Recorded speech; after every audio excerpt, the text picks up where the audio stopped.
देखिए, भक्ति भक्ति का सरल सा मतलब है बिना शर्त का प्रेम। हम भगवान को एक वस्तु के रूप में इसीलिए स्थापित करते हैं ताकि आप प्रेम करने की प्रक्रिया में उलझ कर ना रह जाएं।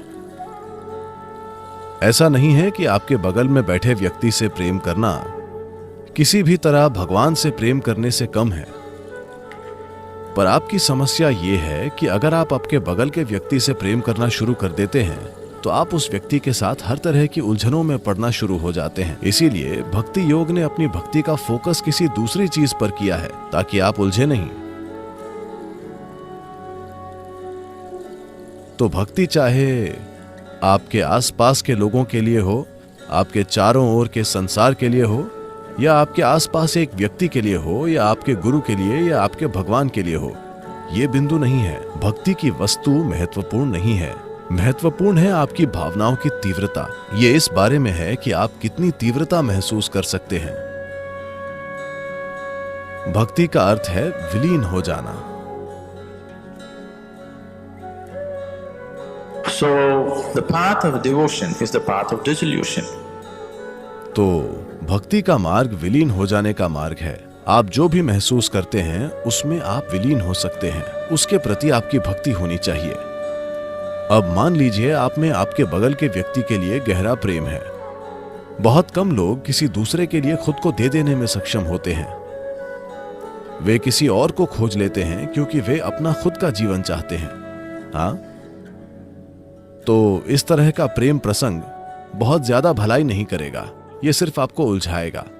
इसलिए आप एक गुरु या भगवान को चुनते हैं क्योंकि अगर आप उलझने के इच्छुक भी हों तो भी वे आपके साथ उलझने के इच्छुक नहीं हैं। यह एक सुरक्षित प्रेम प्रसंग है क्योंकि अगर आप उलझने की कोशिश भी करते हैं तो भी वे आपके साथ नहीं उलझेंगे। इसलिए गुरु या भगवान की ओर अपना ध्यान ले जाना बस यही है कि यह बहुत ही सुरक्षित प्रेम प्रसंग है। आप अपनी पूर्ण तीव्रता के साथ महसूस कर सकते हैं, पर फिर भी वे इसे उलझने नहीं देंगे। ठीक है? वरना चाहे आप अपने कुत्ते से प्रेम करें या भगवान से, यह अलग नहीं है। यह आपकी भावनाओं की गहराई है जो महत्वपूर्ण है। आप किससे प्रेम करते हैं यह मुद्दा बिल्कुल भी नहीं है। अब आपकी भावना में जबरदस्त तीव्रता लाने के लिए आपको एक वस्तु की जरूरत है जिसकी ओर आप देख सकें, कुछ ऐसा जिसकी ओर आप खुद से ऊंची भावना में देखें। सिर्फ तभी आप अपने आप में उस तरह की तीव्रता ला सकते हैं। उसी समय अगर यह बहुत ऊंचा हो जाता है तो कोई प्रेम नहीं करेगा, सिर्फ श्रद्धा होगी। तो आमतौर पर गुरु एक ऐसी भूमिका निभाता है जहां एक समय वो वहां ऊंचाई पर होता है, दूसरे समय वो बस आपकी तरह होता है।